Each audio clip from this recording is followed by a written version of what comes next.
Don't touch the car until you photograph it. The state trooper said it from beneath the raised hood of his cruiser, rain running from the brim of his cap onto the shoulder of Route 9. Nora Vance stood beside her flatbed and looked at the Ferrari sitting 30 yards ahead of her with its hazard lights blinking through the storm.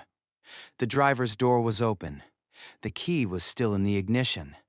A half-finished coffee sat in the cup holder, rain misting across the lid. Nobody walked away from a car like that because of a loose battery cable. "The driver just left it?" Nora asked. "That's what the caller said." The trooper replied. "Woman got out, stood there for a minute, then headed toward the exit ramp. Wouldn't take a ride. Didn't look back. You get her name? Registration belongs to a holding company. Sterling Meridian Holdings. We're checking the rest. Unless somebody reports a crime or a missing person, my part is making sure nobody hits it in the rain." Nora looked toward the empty ramp. "Poor people leave cars when the car is finished," she said. "Rich people leave cars when something bigger is." The trooper gave her a tired look. "You tow it.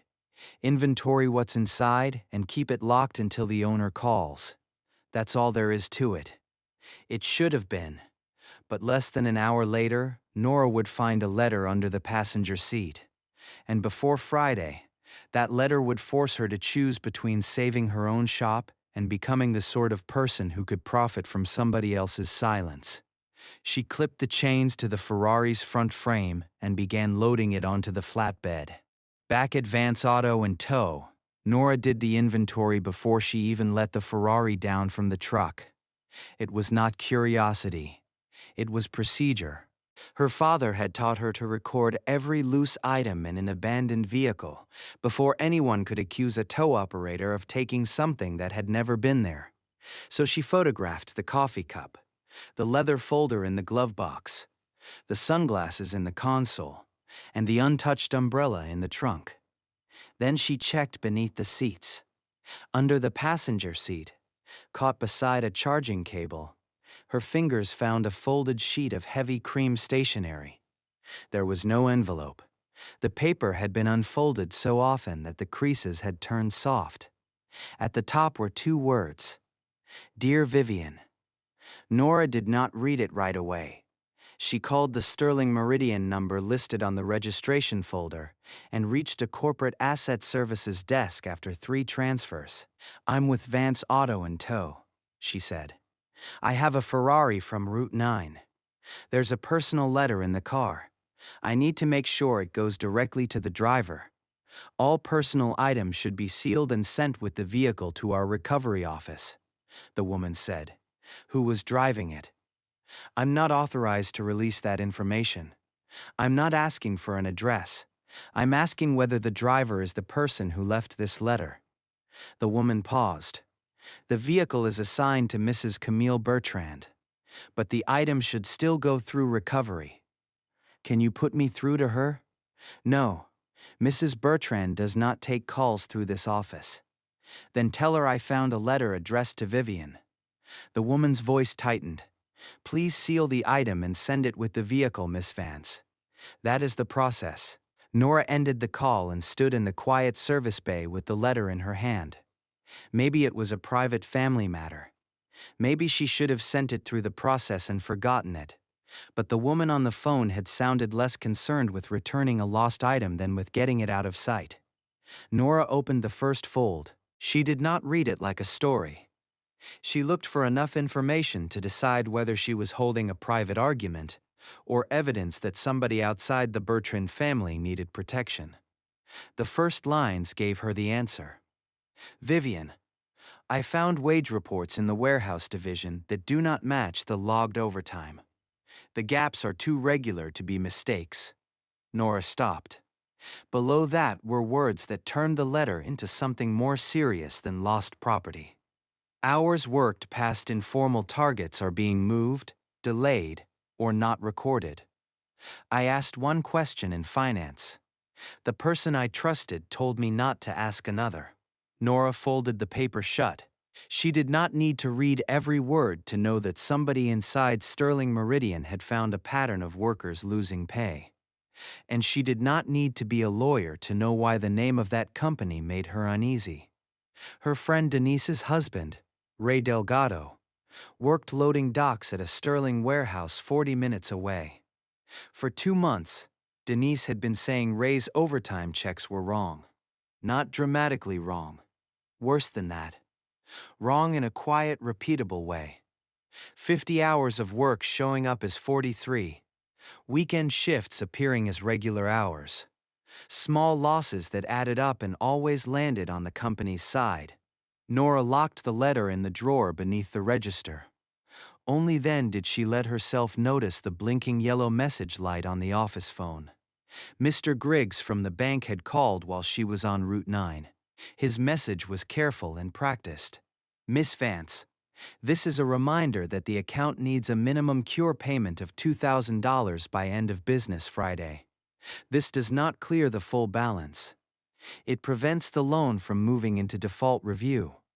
If the payment does not post by Friday, I cannot stop the review from going forward. The shop itself was the collateral. Nora had just under $900 in the business account, after payroll, suppliers, and an insurance payment that had cleared 2 days earlier. She had 4 days to find the difference. Vance Auto and Tow had been her father's shop before it was hers.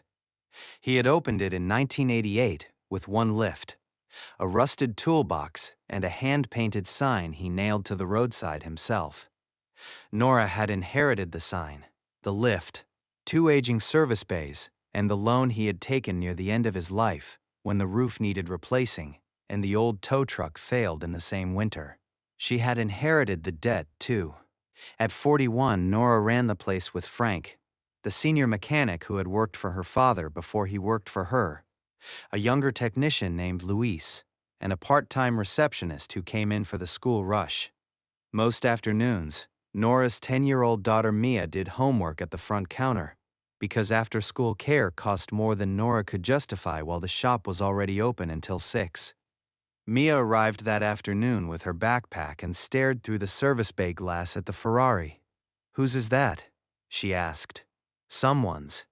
"That isn't an answer. It's the only one I have." Mia looked from the car to Nora's face. "Are you okay?"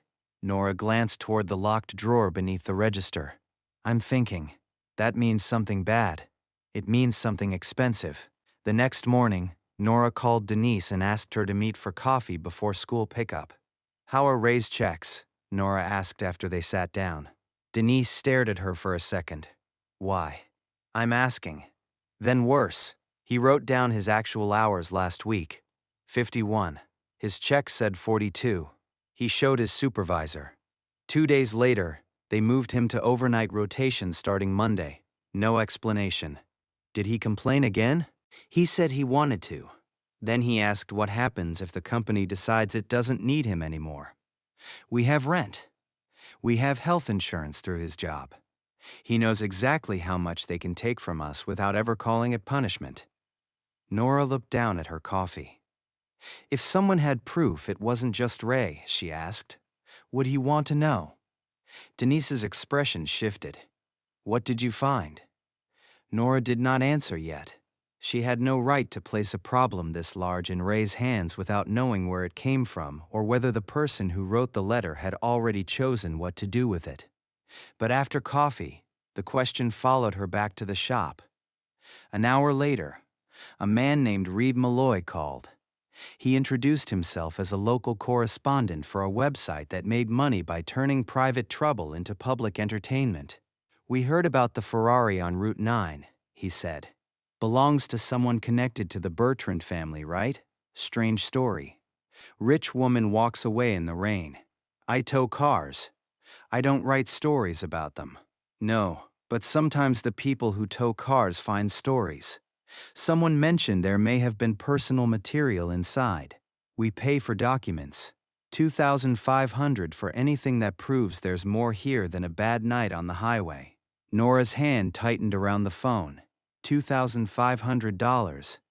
Enough to make the bank payment. Enough to buy herself a month of air.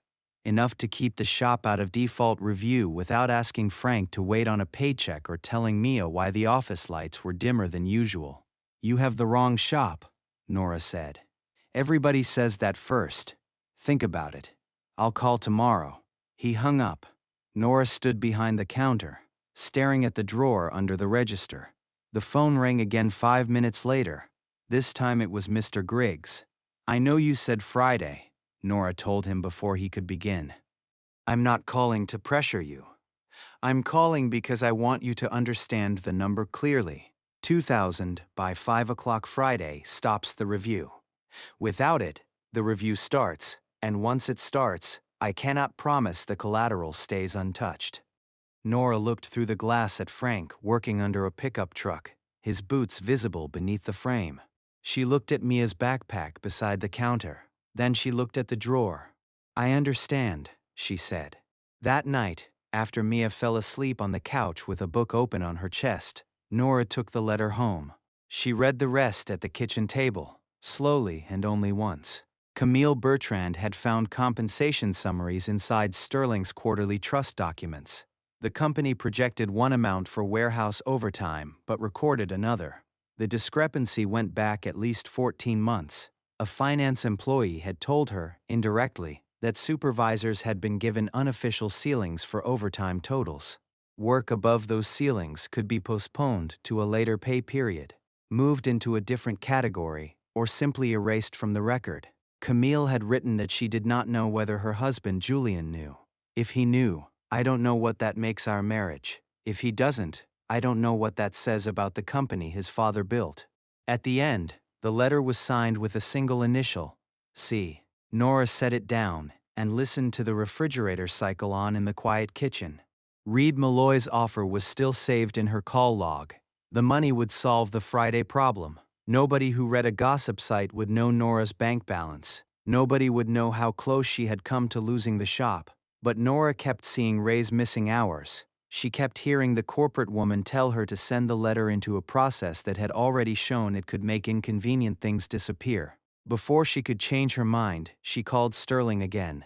"I need to speak with Camille Bertrand," she said. "Mrs. Bertrand is unavailable," the receptionist replied. "Then give her a message. A letter addressed to Vivian was found in her Ferrari. It concerns warehouse overtime records and a worker named Ray Delgado."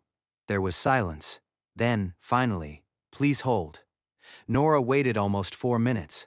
When the next voice came on the line, it was lower than the first. "This is Camille Bertrand." Nora straightened in her kitchen chair. "Mrs. Bertrand, I'm Nora Vance. I have your car. I also have the letter you left under the passenger seat." Camille did not speak at first. "Did you read it?" she asked. "Enough to know I couldn't send it back through the same company it talks about." A breath came through the line. Not quite a sigh. "You should send it to my attorney." "Is your attorney paid by Sterling Meridian?" "That is not a simple question." "It is to me." Camille went quiet. Nora continued. "A man I know, Ray Delgado, works in your warehouse division. He was moved to the worst shift after he asked why his overtime was missing. I'm not telling you that to bargain. I'm telling you because the letter is already happening to people in real time." "I don't know Ray Delgado," Camille said. "You don't have to. He knows the company." The distance in Camille's voice gave way to something more exposed. "Please bring the letter to me. I can meet you somewhere private. At my shop. Tomorrow morning. You come alone." "Why your shop?" "Because I'm not mailing it into a building full of people who may have a reason to bury it. And because I'm not putting it in anybody else's hands until I know what you plan to do with it." For several seconds, Nora expected Camille to hang up. Instead, she said, "Tomorrow, 9 o'clock. The repair invoice was $2,200. Nora said that number aloud after the call ended because she needed to hear how close it was to the payment that could keep the shop alive. She still did not call Reed Malloy back. At 9 the next morning, Camille Bertrand arrived at Vance Auto in a plain gray sedan that looked almost anonymous beside the Ferrari in the back bay. She was younger than Nora expected, perhaps 40, dressed in a dark coat and simple shoes with no visible jewelry except a wedding band she kept turning around her finger while she stood at the workbench. For a moment, neither woman spoke. Then Nora placed the letter between them. I read enough to know what it was, she said. I didn't make copies. I didn't send it to anyone. Camille touched the folded paper but did not pick it up. You deserve to know why I left the car, she said. I don't need to know. Maybe you don't, but I need to say it. Camille looked through the bay toward the Ferrari. I asked Julian about the warehouse reports the night before. He told me every large company has payroll corrections. That I was turning a scheduling issue into a moral crisis because I had too much time to read documents I didn't understand. Nora said nothing. The next morning I found another summary. More of the same. I put the letter in the car because I was going to drive to my sister's house and finally show her. Then Julian called. He said we needed to talk before I did anything reckless. Camille gave a brief, humorless laugh. I drove until I didn't know where I was going. I hit a broken patch of road hard enough to shake something loose. The car died. I stood there looking at it, at the open door, and realized I could call someone from the company and let them take the car, take the letter, take the decision away from me. Or I could keep walking and admit I had no idea what to do next. So I walked. You left the keys in it. I know. I wasn't thinking clearly. No, Nora said. You were thinking clearly enough to know you didn't want to go back. That's different. Camille looked at her then. What do you want from me? She asked. Nora considered the question. I want Ray's retaliation looked at before he loses his job for asking about his own hours. I want the workers in that letter to be more than a line in a report. And I want you to decide what you're doing while you still have the chance to decide it yourself. Camille picked up the letter. I called Sterling's general counsel yesterday, she said. I hung up before he answered. Then don't call him. He knows the company. He may also know how to protect it. Camille's eyes moved toward the shop window. What would you do? I don't have your money. I don't have your family. I don't have a board to answer to. But I know this much. You don't send a problem to the people who made it disappear the first time. Camille looked down at the letter one last time. Then she took out her phone. Do you know an independent labor attorney? She asked. Nora blinked. No, I do, or I know the name of one my father-in-law complained about. That may be better. She made the call beside the workbench. She did not give every detail in front of Nora. She did not need to. But Nora heard enough. I am a family shareholder in Sterling Meridian. Camille said into the phone. I have documents suggesting wage underreporting and retaliation in the warehouse division. I need independent advice before anyone inside the company is notified. I need to preserve records and protect workers who have already spoken up. The person on the other end asked questions. Camille answered them steadily. When the call ended, she looked tired, not relieved, just committed. Someone from the firm will meet with me this afternoon, she said. They will contact Mr. Delgado only if he agrees to speak. Nobody is going to force him into this because I found my courage late. Nora nodded. That's the first sensible thing you've said all morning. Camille almost smiled. She opened her purse and removed a checkbook. What is the repair bill? $2,200. Camille wrote the exact amount. I know you could use more than that, she said quietly. Nora looked at the check. You don't know what I need. I know enough. The corporate office told me you had called more than once about a private item. People who aren't under pressure usually have more room to let a corporation tell them what to do. Nora's jaw tightened. The invoice is fair. That's all I want paid. And after that? After that, you pay whatever mechanic you use. At the same rate everyone else pays. No reward, no favor. No story about how you saved a small business because you felt guilty. Camille looked at her for a moment, then nodded. I have 4 other vehicles, she said, and a mother-in-law who complains about her mechanic every month. I will send them here if your work is good. Proper invoices, normal rates. My work is good. I believe you. Nora deposited the check at 4:37 that afternoon. At 4:49 she called Mr. Griggs from her truck. It cleared, he said after checking. You made the cure payment with 11 minutes to spare. Nora closed her eyes. I didn't know you watched the clock that closely. I watch it when I want someone to make it. Thank you. Don't thank me, you made the payment. Still. She ended the call and sat in the lot with both hands on the steering wheel. The shop was safe for now. The letter was no longer in her drawer. Neither fact meant the larger problem had been solved. 3 days later, Denise called Nora after dinner. Someone contacted Ray, she said. Not the company, a lawyer. Independent, apparently. They said a woman connected to Sterling had asked them to look into wage records in retaliation. What did Ray say?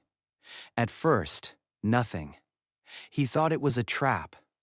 Then he took out the notebook he's been keeping in the kitchen drawer. Every shift, every hour. Every time he worked past the clock and got told not to worry about it. Nora leaned against the counter in her kitchen. Is he going to talk to them? He said he doesn't want to sue anybody. He doesn't want a headline. He wants his hours counted. I told him that may be the closest thing to brave some people ever get.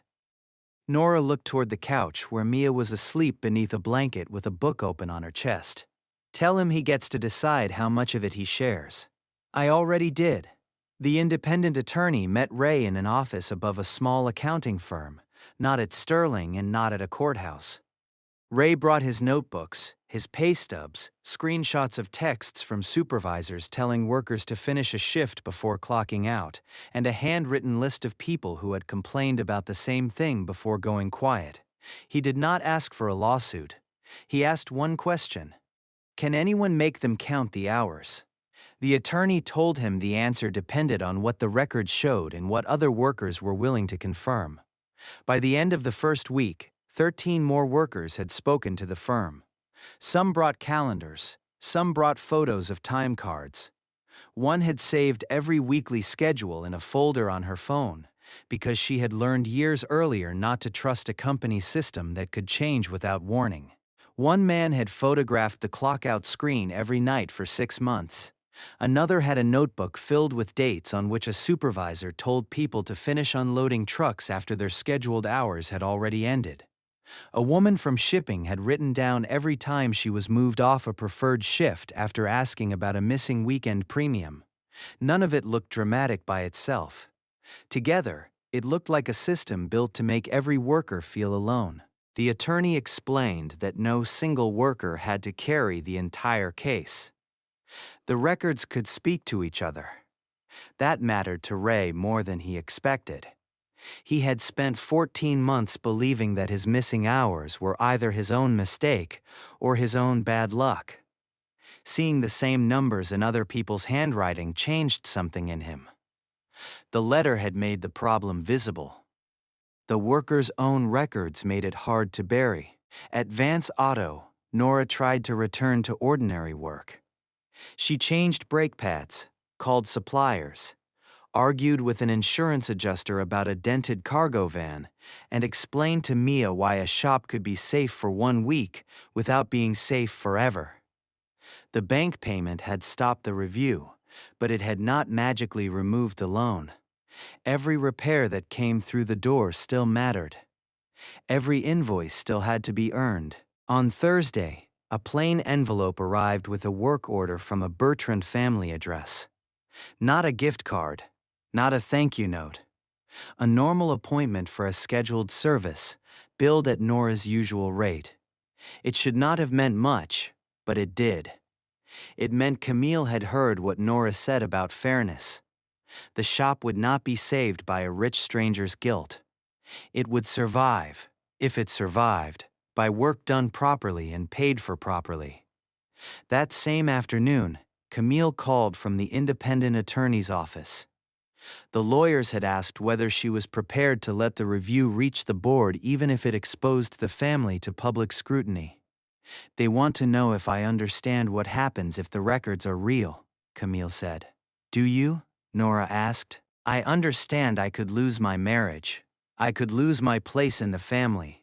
Julian thinks this can still be handled privately. He keeps saying a public review would damage everyone who depends on the company.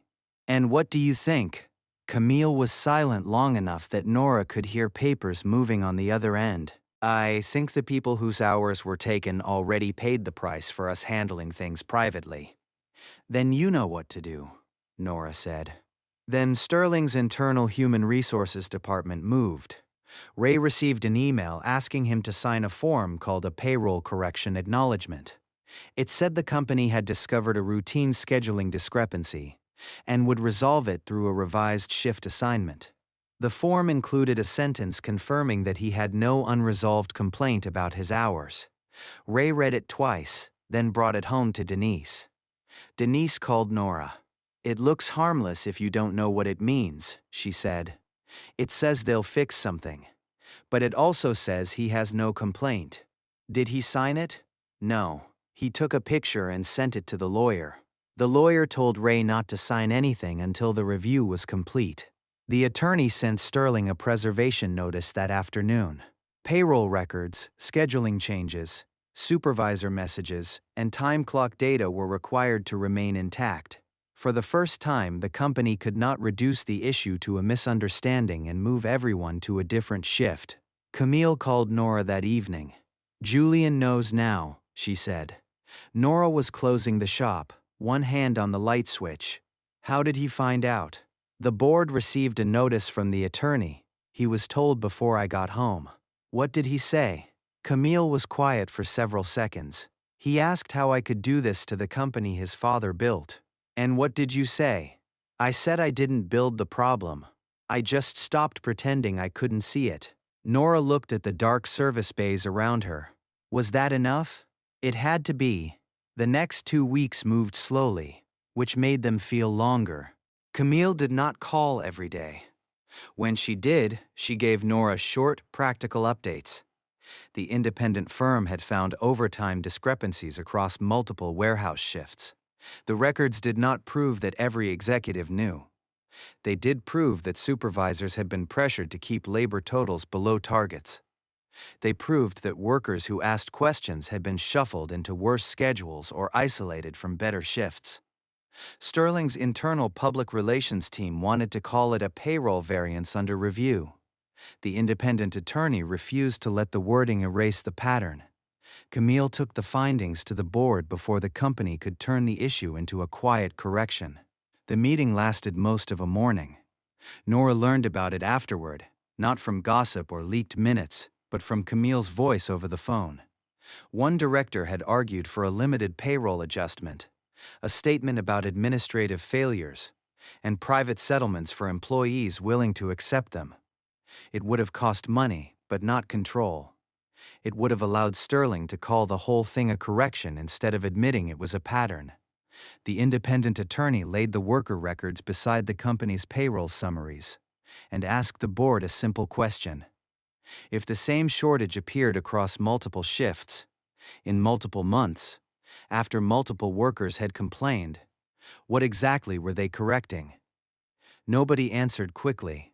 Camille told Nora that Julian had watched from the far end of the table without speaking. Then he said the company could not survive a public scandal. Camille looked at him and said the company was asking workers to survive the cost of its private one. The board authorized a third-party compliance review, back pay calculations, and a new reporting line that would bypass local warehouse leadership.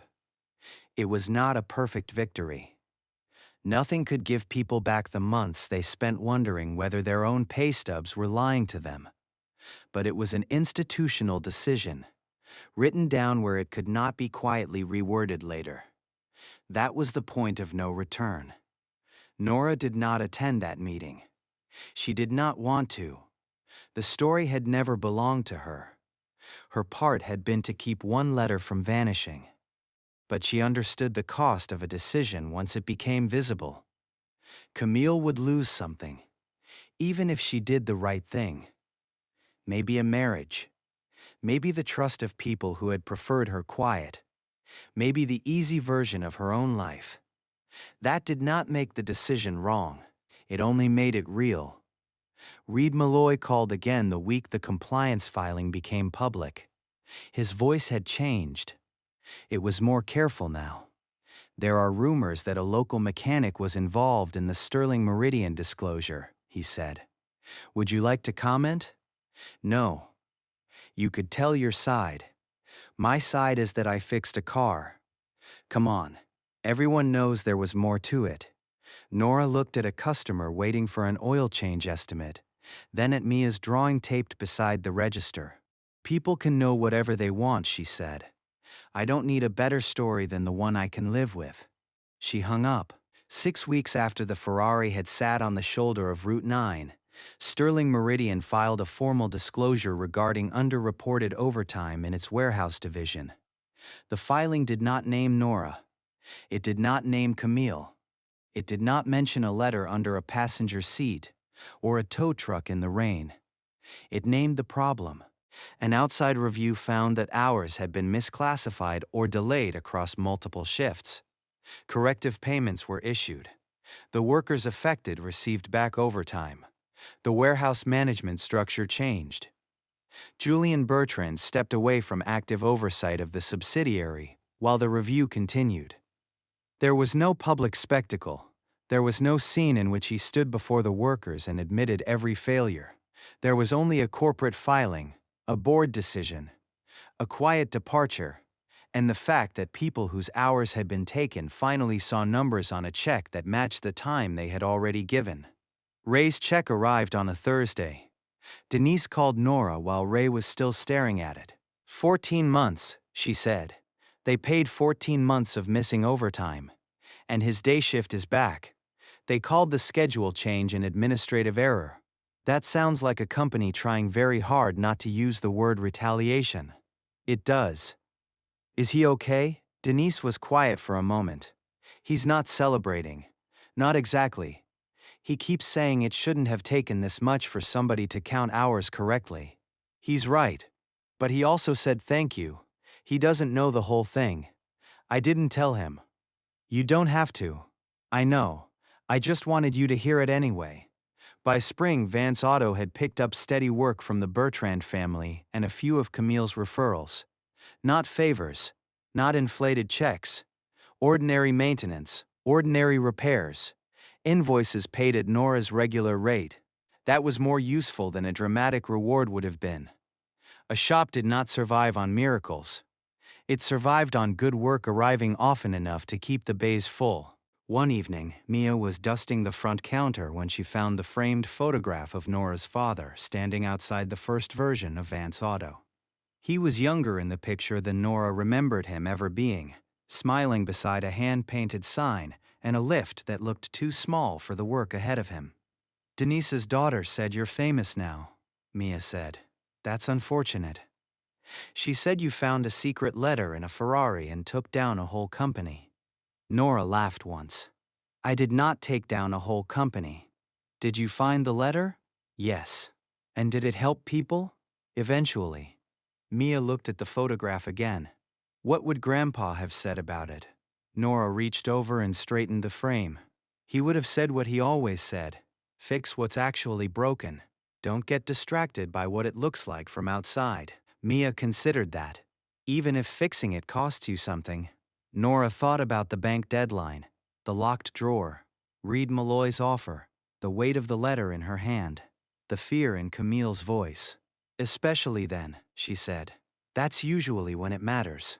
Mia zipped her backpack and climbed into the passenger seat of Nora's truck. Nora turned off the lights, locked the shop, and looked once through the front window at the empty bays her father had left her. For 4 days, she had been afraid she might lose all of it. Instead, she had kept the thing her father valued most, the part of the business that could not be repossessed. Then she drove home with her daughter beside her, the radio low, the ordinary evening ahead of them.